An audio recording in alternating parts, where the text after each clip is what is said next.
All hail! What up, all you little monsters out there? I'm your boy, your host, your commentator, your MC, your all-around nice guy, your friendly neighborhood Roman Empire, and we're here playing Monster Loves You at whatever ungodly hour of the morning this is, because I filmed something else. I recorded something else, I should say. I was gonna edit it and make it the next episode, and then I just wasn't really happy with the end result, and I wasn't feeling it. So I was like, you know what?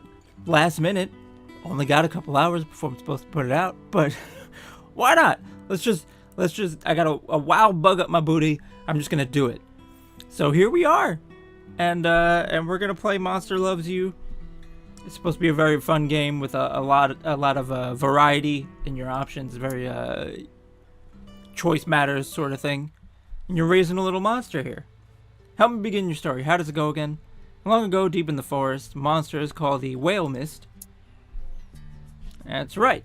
Long ago, nestled in the heart of the forest was the monster village of Omen. You were born from slime that holds the memory of monsters known for actions and attitude, or words and thoughts. Let's go with words and thoughts, since I didn't really think about this before I did it, and I already took the action and attitude approach. We're gonna try words and thoughts and see how that goes. You're not awake yet, but soon your first eye will open. Your simple dreams will give way to life itself. Your dream of... What's my dream? Helping the sick and soothing the woeful, outsmarting everyone else, speaking true when others lie. Let's go with that one. I feel like nowadays we need that. Speaking true when others lie. Honesty +9. Your body is turning and twisting, growing solid in the middle of a great vat of green slime. It's time to be born. Okay? Be born. That's simple enough. You awaken in the chilling season, just as the air begins to turn crispy cool. Onward! Your eye is open. You're a morsel, just barely born. You float in the spawning vat. Dozens of other morsels are exploring, flailing, and stealing food from each other. Let's try to swim. Another morsel swims towards you. It opens its mouth to show a set of small, sharp teeth. It bites you. What? This is intolerable. Stop that biting. Or, swim away from the toothy morsel. No, I'm gonna tell him stop. Cut that out. You pause, unable to believe that another morsel is trying to eat you. After a moment, you snap out of it and start to move again. Resist it, kill it, or unite other morsels to repel the attack. Yeah, rally the troops. Honesty +9, look at that. You speak, your words are simple, but some of the morsels understand you. They converge on the biter. This aggression will not stand. Your tiny, slimy flotilla frightens the bad morsel away. It retreats to the far end of the spawning vat. Let's patrol the vat and look for more trouble. Splash, flutter, splish, squeak. Another morsel is too weak to swim properly. It's sinking towards the bottom of the spawning vat. You can ignore it and swim on. Too bad, but these things happen. Oh no, that's terrible. Let's help the little morsel. You feel a deep sense of injustice at the smaller morsel's impending demise. If only you could do something about it. So do something about it. You swim to the morsel, determined to act. Let's see. Get under the morsel and push it up, or try to think of something. Cleverness +9. You rack your newborn brain. Wait! There, some animal bones and sticks rotting at the bottom, half hidden beneath the slime clumps. Prop up the dying morsel. You swim to the bottom, casting about. You gather some sticks and the long, curving ribs of a deer. Get them jammed together good and tight. The morsel's own dissolving body holds everything together well enough. Half its body is above the surface of the slime. Make sure nobody messes up what you've created. You swim in circles around the rescued morsel, keeping the cruel ones and biters away until your new friend begins to move and solidify. Help the morsel off the structure.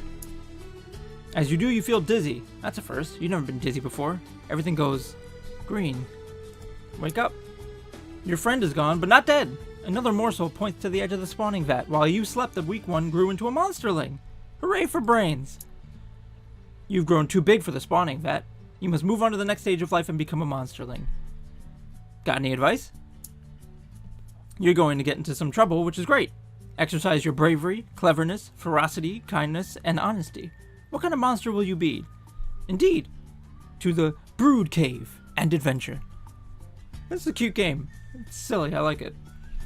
And it's a lot of choice matter stuff is always fun for me. I like that kind of stuff. Adventure it is. Let's see what happens. Choose your own adventure. Alright, where are we gonna go? I like how it's all symbols based, so I have no idea what I'm getting into.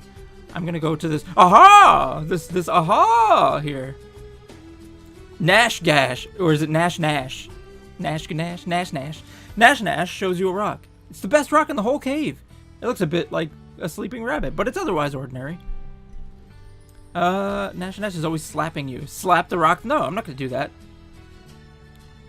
I mean, maybe she's always I don't know. She's dangerous. Tell White. No, I'm honest. I won't do that. You can find better. Honesty +9. Nash Nash scowls and shakes the rock at you. You're lucky I'm not gonna break this against your hard head, soft skull. I'm gonna stand up to her. Ferocity +9. You bared your claws to get Nash Nash's attention. I just don't want you to embarrass yourself showing off them crappy rocks. She considers your words and drops the rock and thanks you. Oh, look at that. Alright. Okay. I got 7 days left. Apparently this is how much time I got to become a better monster. Let's look at the question mark one. Why not? Let's do the question mark one. Smark sits quietly by himself in the furthest, darkest corner of the cave. He's a smart mark, apparently. He's slumped and deflated, like a float pod missing half the gas inside. His eyes brim with slimy tears. I'm gonna ask him what's wrong. Smark looks down at his body, which isn't roly-poly or muscular like other monsterlings. He's sort of scrawny and weak.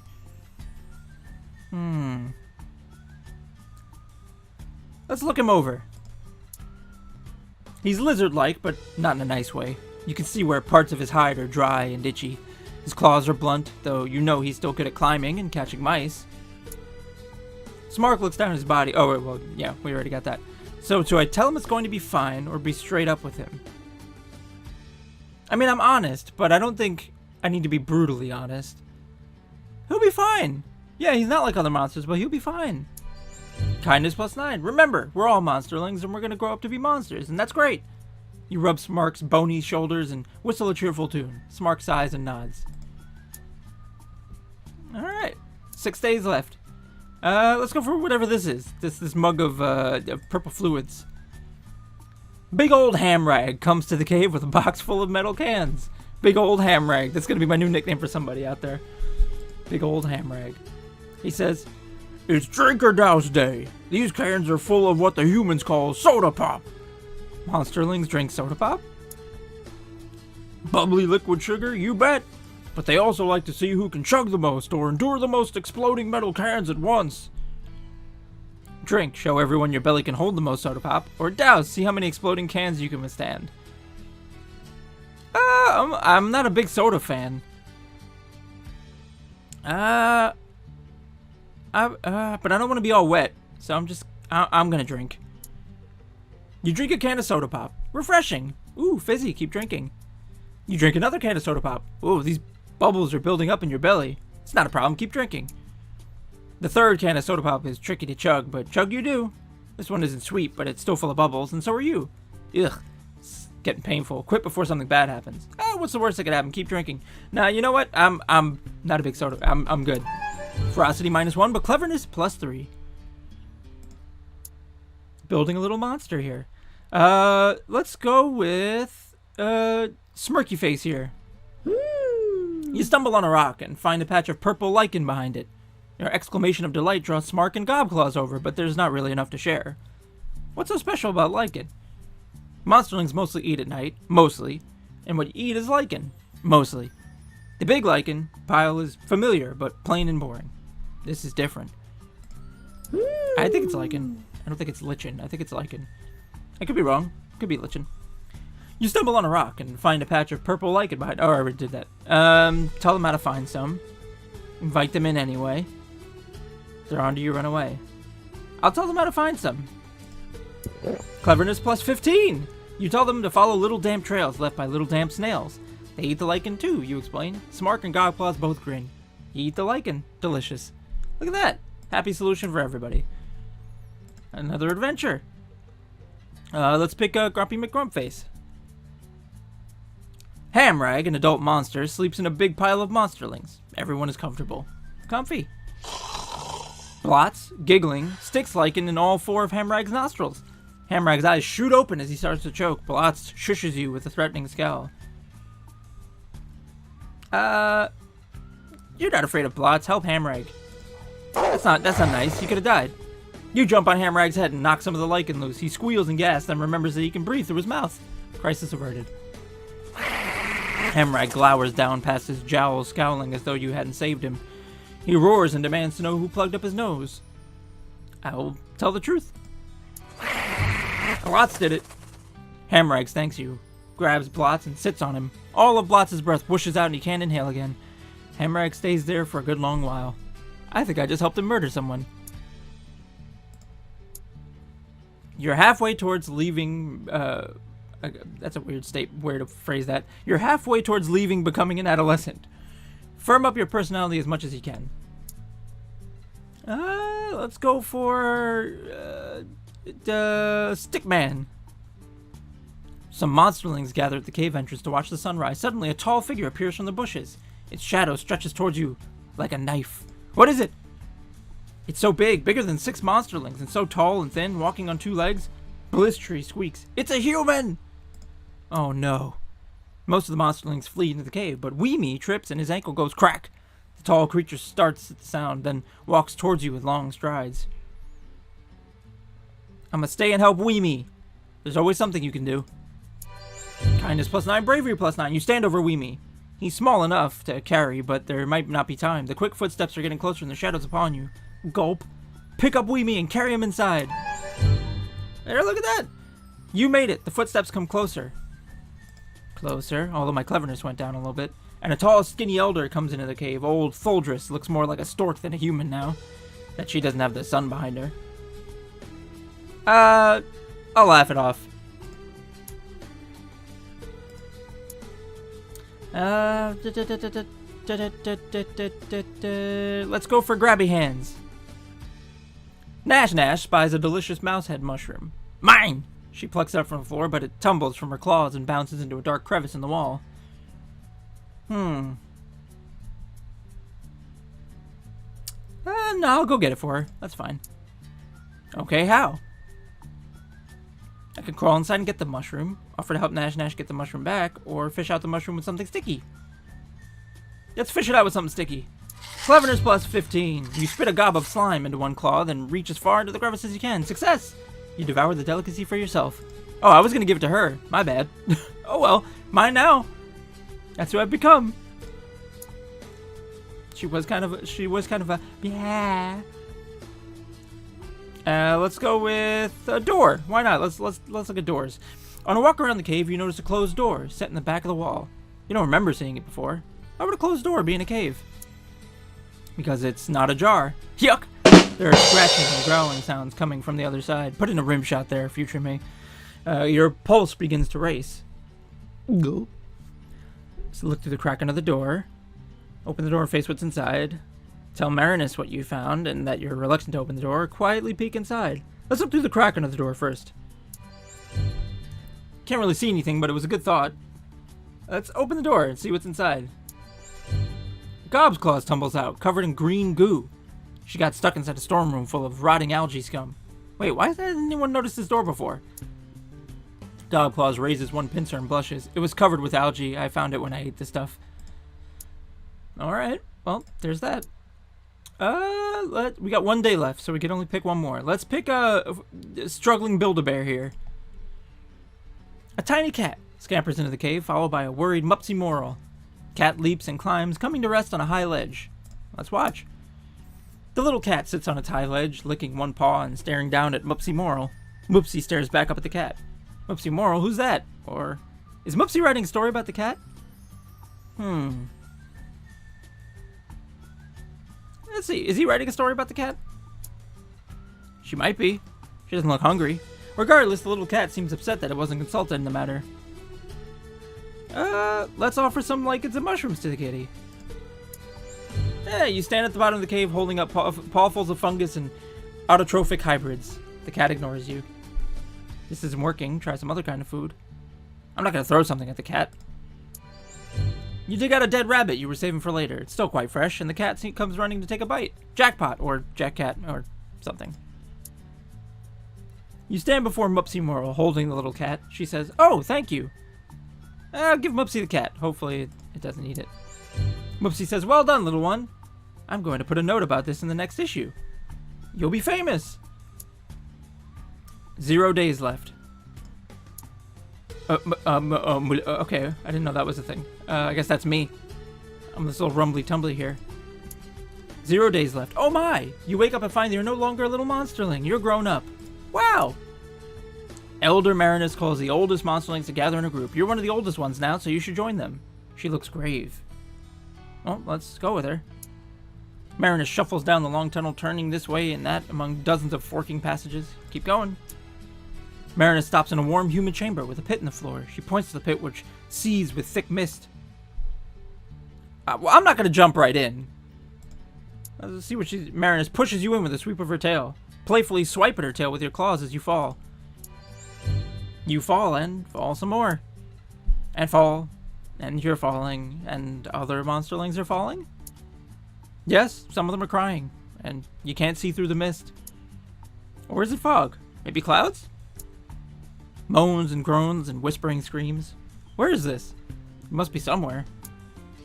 You land on a smooth, flat stone. Despite the swirling vapor, the floor is dry as a bone. You hear other monsterlings breathing nearby. Some of them are still above you, still falling. I'm gonna go ahead and get out of the way. You rejoin some of the monsterlings at the edge of the mist. There are more passages out of there than you can count. Some monsterlings begin to panic, while others look determined. I'm gonna take charge. The other monsterlings watch you, curious. I'm not gonna slash at the others. I'm gonna help everyone work together. You lead the other monsterlings in a rousing song. Putting aside their trepidation, they advance into the twisting passages. Soon, you've all convened in a cave full of even thicker mist. Where is everyone? We can't see each other. The chamber swirls with mist, smoke, fog, vapor, except it's not any of those things. It's ghosts. Hundreds of them, large and small. They're everywhere. Spooky. Spoopy, one might say. One by one, the pale ghosts begin to turn their attention to you. Their eyes glow different colors. I'm going to stand fast. The ghosts speak in many voices, all hollow and distant, all in unison. They ask you, do you fear? I'm going to wait and say nothing. The ghosts stare into and through you as though you're the one made of mist. One sharp voice speaks from behind you. Why are you here? I could lecture them about the monster life cycle, attack them, bide your time. I'm going to bide my time. A small ghost coils around your foot like a cold, wet snake. The ghost moans, will you lend us some of your blood so we may go on? Yeah, sure, a little bit. Why not? The ghost draws closer and closer, unraveling their bodies into ropes of fog like the tentacles of some great clammy squid. Their eyes grow dim, and you think you see fangs. Watch them. Stop them if they take too much blood. Well, let them drink deep, trusting they will take only what they need. I'll watch them. You get ready to back away if necessary, then realize they're all around you, biting and drinking. You feel dizzy and fall down unconscious. End of monsterlinghood. Here's how you're doing. 51% bravery, 47% cleverness. I'm guessing that's 11% ferocity. 54%, is that supposed to be kindness? I guess so, it's kindness because it has a gift. I don't know what this 36% here is with this. I guess that's the mischievous one. I forgot what all the qualities were. And 0% whatever that is. You wake up inside a well-appointed hovel. This is your home now. What should I be doing now? The more brave, clever, ferocious, kind, and honest you are. Oh, that was honest. That was the Pinocchio thing. The more other monsters will grow to respect you. Gain enough respect, and you might someday affect important world events. Okay. You wake up inside a well-appointed... I already got that part. Start living as an adolescent monster. I have a bad habit of doing that. Is this me? I'm wearing oven mitts. I've got chicken legs. 3 eyes. I look like a big old... I look like a chody bulbous dildus, if you will, this. And there's a little egg I'm standing on here. My cleverness. Your cleverness score is 47 out of 100. Okay. My honesty is 36 out of 100. Yeah, so that was... Okay. That was the... I don't know what the 0% is, but okay. Enter the big bad world. Whatever. Let's go out there. Adventures in town. 8 days left. Three-eyed goat. Why not? I'm into the three-eyed goat. You hear a bleeding sound from inside the scapegoat's pit. Is it the scapegoat? Is it scapegoat or scapegoat? I don't know if I read that right. Of course it is. Bleeding is what goats do. Well, good.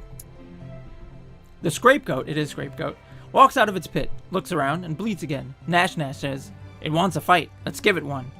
Let's see what's really bothering the goat. I don't buy that. The scapegoat stares at you as you approach it. It bleats again. Looking into the pit, you see that there is no food anywhere. Oh well. Nash shoves you aside and says, "I said, let's give it a fight." I'm going to defend the scapegoat from Nash. You cut that out. The scapegoat seems relieved when you step between it and Nash. Nash says, "Okay, I'll fight you instead." But then she always does. Give her a good tussle. You and Nash roll in the dirt, kicking up dust and scattering mud and slime everywhere. Soon you're exhausted. What about the goat? The scapegoat has retreated back into its pit where some other monsters are feeding it. It came up because it was out of food. Isn't that thing on a tether? When the scapegoat gets hungry enough, it'll chew apart its rope so it can forage the food. The elders call this system chomps and balances. Okay. More adventures in town. Let's go with the food one. You sniff the air. Sniff, sniff. Could that be frosting? Blotz greets you and Nash with a fluffy pink cake. Nash says, "Blotz says he stole this from a human child. How do you three share it?" What's frosting? 3 cups of confectioner's sugar, 1 cup butter, 1 teaspoon vanilla extract, and 2 tablespoons of whipping cream. Whisk butter and sugar together for 5 minutes. Add vanilla extract and cream. Beat for a minute more. Okay. It's a human's cake. Think about it. You know, like humans would. Humans do a lot of things. Sometimes they talk all day, and sometimes they draw circles and cut them up with chalk. So odd, those humans. What? What? Okay. Debate it with big words, you know, like humans would. Figure this out using geometry, you know, like humans would. I'm gonna say debate it with big words. Cleverness -4, honesty +3. While you all jabber away in your best impression of human speak, the scapegoat wanders up and starts eating the cake. Ah, no! Nash tries to pick a fight, but the goat picks her up with its horns and flings her down the street. Okay. I guess I got a little dumber there. Let's go with Pointy Finger Man. Oh, there's 2 Pointy Finger Mans. Left Pointy Finger Man. You're not sure exactly how, but the conversation in Portland Square has turned into a bragging contest. Suddenly, everyone looks at you waiting. I refuse to boast. I'm a good enough monster, I don't need to. Bam! Respect +1. They all watch as you turn and swagger away, clearly impressed by your attitude and confidence. Okay. And let's go for Other Pointy Finger Man. +1% on the respect. That's what that is. That's respect.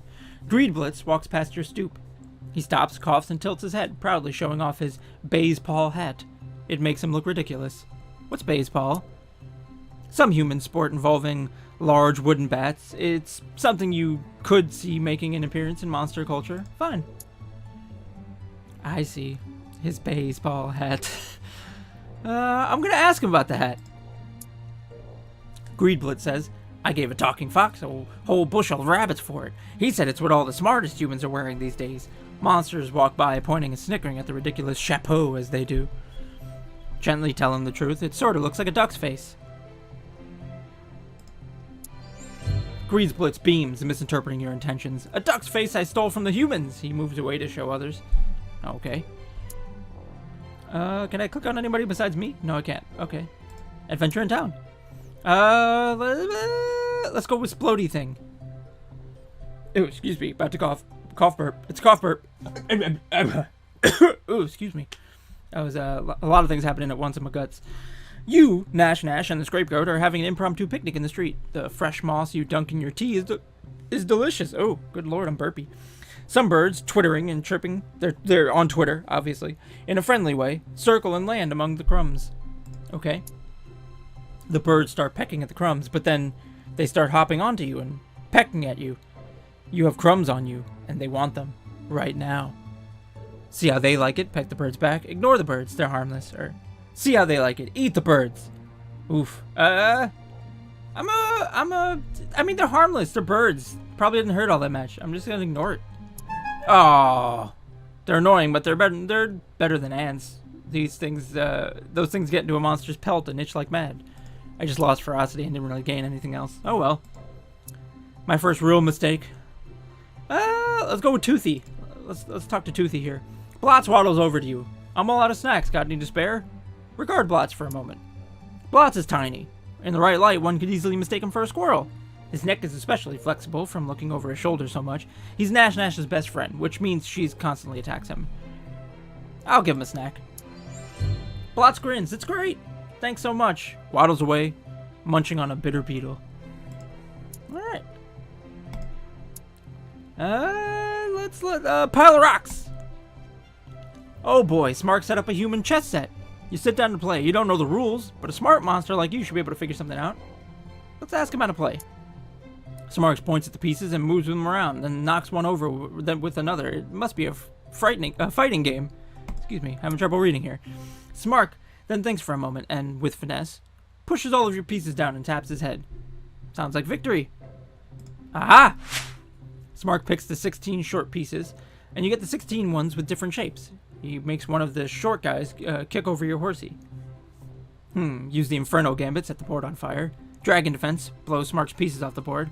Feet of Clay, glue Smark's pieces to the board. Avalanche Attack, kick the board over. I am going to...